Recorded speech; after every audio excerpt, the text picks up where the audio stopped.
Assalamualaikum warahmatullahi wabarakatuh. Nama saya Sibil Auzi. Jadi pada video kali ini kami dari kelompok 2 akan menjalankan praktikum di mana praktikum tersebut berisi perintah-perintah dasar-dasar Linux. Nah, di sini di samping pada layar terlihat bahwa terdapat perintah-perintah yang akan nanti kita jalankan. Nah, untuk bagian saya akan menjalankan dari perintah nomor 2 sampai perintah nomor 5. Nomor 1 kita anggap itu sudah selesai.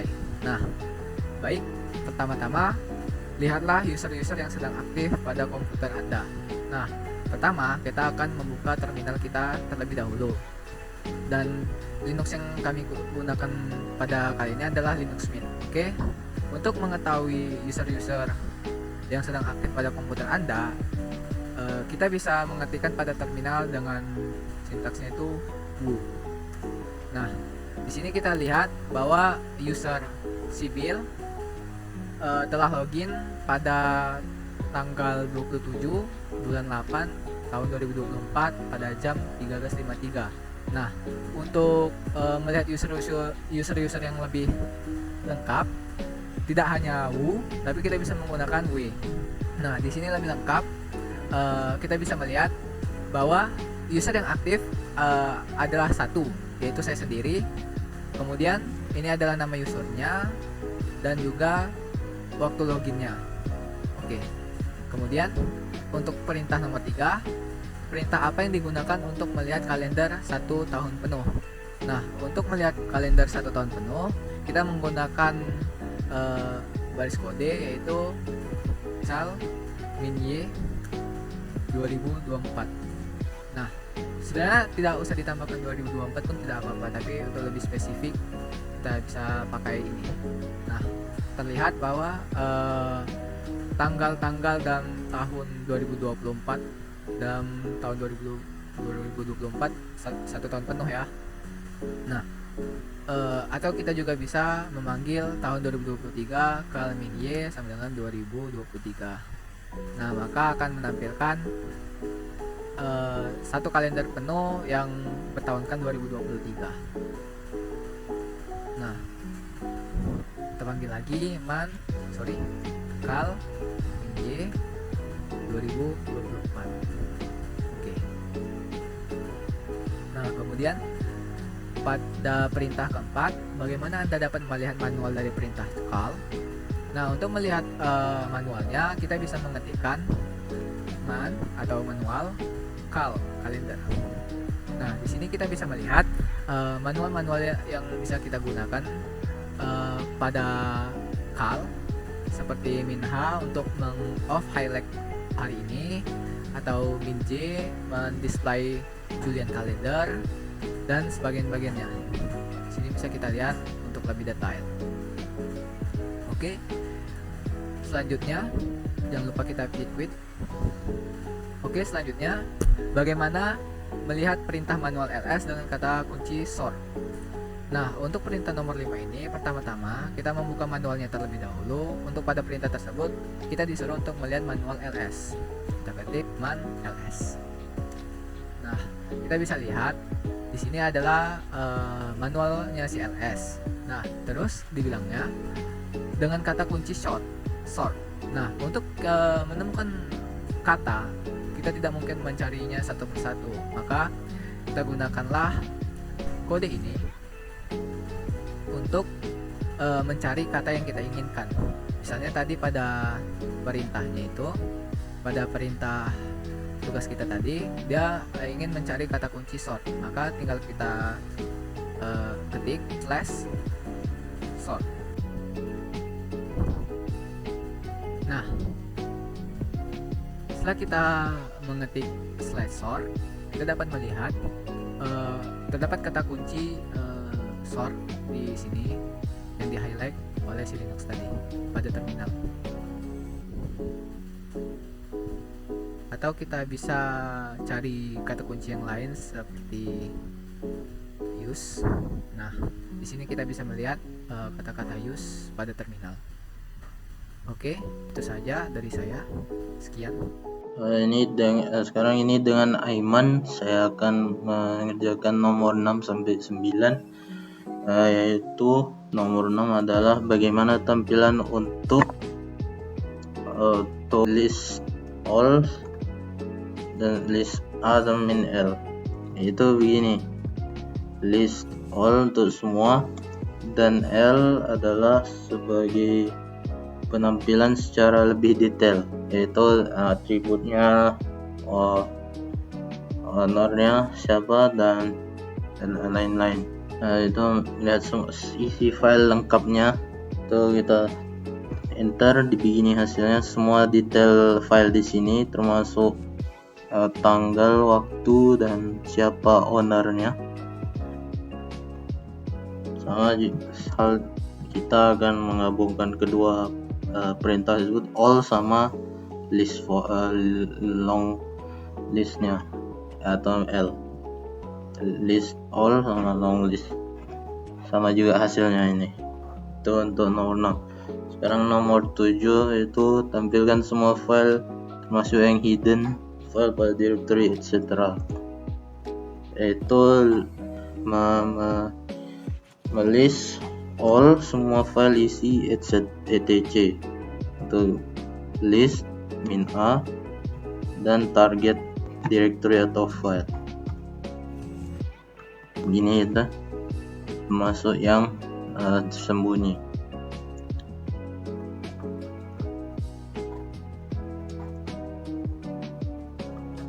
Itu untuk nomor 7. Sekarang lanjut untuk nomor 8, yaitu tampilan semua file secara lengkap pada directory etc. Semua file, menampilkan semua file. Saya coba untuk melist all sama etc. Targetnya etc. Ini kalau list min F target etc. Gini semua file. Itu untuk nomor 8. Dan untuk nomor 9 yaitu buatlah directory proc1 pada directory aktif, kemudian kopikan file etc. grup ke file test1, test2, dan test3 pada directory ini. Jadi untuk nomor 9 ini, langkah terbaiknya adalah untuk membuat ketiga file itu test1, test2, dan test3 berurut-urut, dan membuat directory itu secara terpisah. Jadi untuk pertama-tama kita mulai dengan membuat directory-nya. Untuk directory aktif saya akan buatnya di desktop aja. Jadi untuk ini kita akan membuat make directory atau singkatannya mkdir, make dir, dengan nama proc1 dan targetnya adalah di desktop.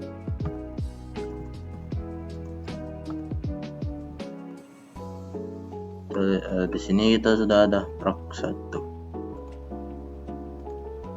di home ternyata.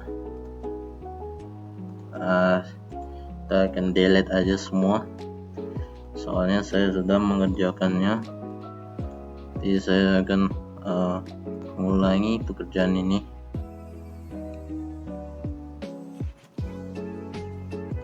Oke, kita buat make dir proc1. Sekarang ini proc1 nya di lokasi home atau directory utama home. Jadi untuk lebih jelas saya akan menggerakkannya, memindahinnya dengan command mv proc1 ke desktop.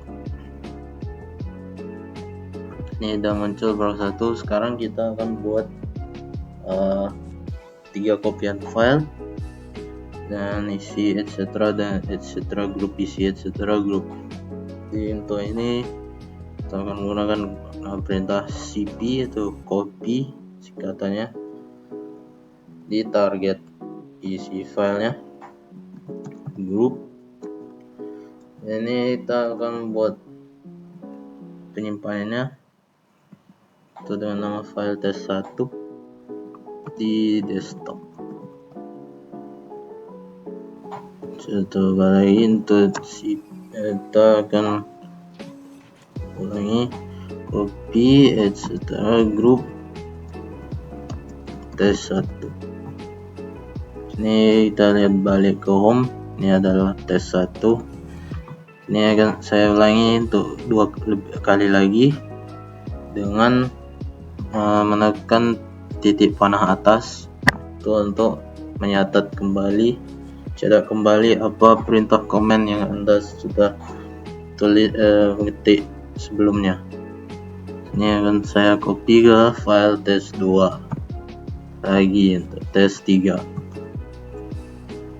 Ini kan muncul semua. Sekarang saya menggerakkan ketiga filenya ke desktop biar lebih jelas. MV tes 1, tes 2, tes 3 ke desktop. Ini udah muncul. Sekarang kita akan masukinya ke Prax 1. Tuh, ini kita akan buat lagi tes 1, tes 3, desktop. Sekarang ini target filenya ke Prax 1, berarti di dalam desktop yaitu sini Prax 1 nya. Oh ya, maaf. Karena ketiga file ini udah di desktop, maka kita harus lebih teliti menguraikan lokasi file suatu. Saya akan menambahi di sini desktop karena hierarkinya direktori utama dalam ketiga filenya adalah desktop, jadi saya akan buat desktop ini juga untuk 1. Nah, sekarang kita berhasil, kita tekan visi file Prax 1. Sini dia semua ketiga file dengan isi etc group seperti ini ya teman-teman. Sama juga isi kopian filenya.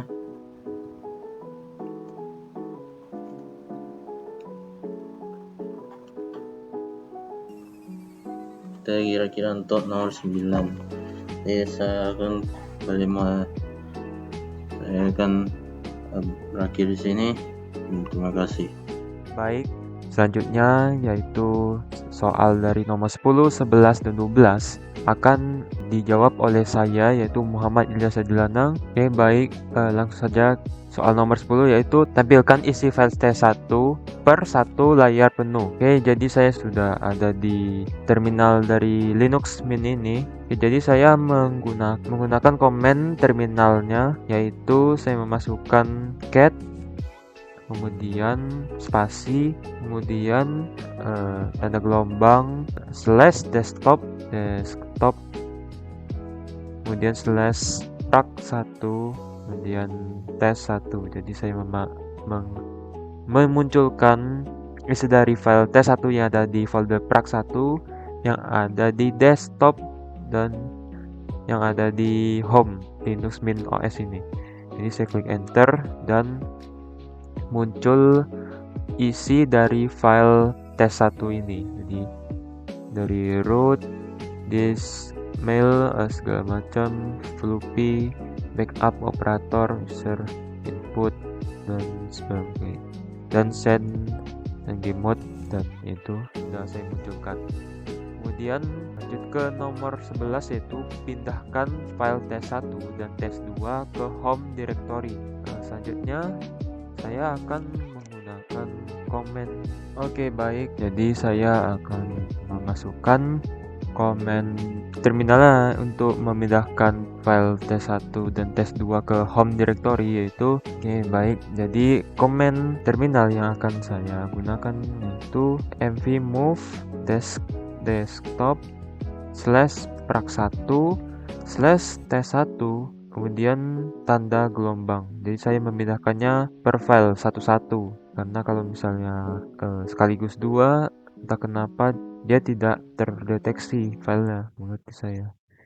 Jadi saya sudah pindahkan satu file yang pertama, kemudian file yang kedua mv desktop slash prak1 slash tes2, kemudian menuju home directory atau tanda gelombang, enter, dan sudah terpindah dua file ini, tes1 dan tes2, dari folder prak1 yang ada di desktop. Oke, selanjutnya soal yang ke-12, yaitu hapus file tes1 dan tes2 dengan konfirmasi. Oke, jadi di sini saya akan menghapus file prak1 dan file tes1 dan tes2 yaitu dengan komen yaitu rm remove slash tanda gelombang slash tes1 yang ada di home directory, dan saya hapusnya satu persatu. Jadi sini sudah saya hapus yang tes1.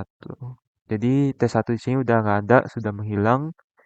Kemudian saya akan menghapus file yang tes2. Jadi rm tanda gelombang slash tes2, kemudian klik enter. Dan file yang tes2 juga sudah menghilang.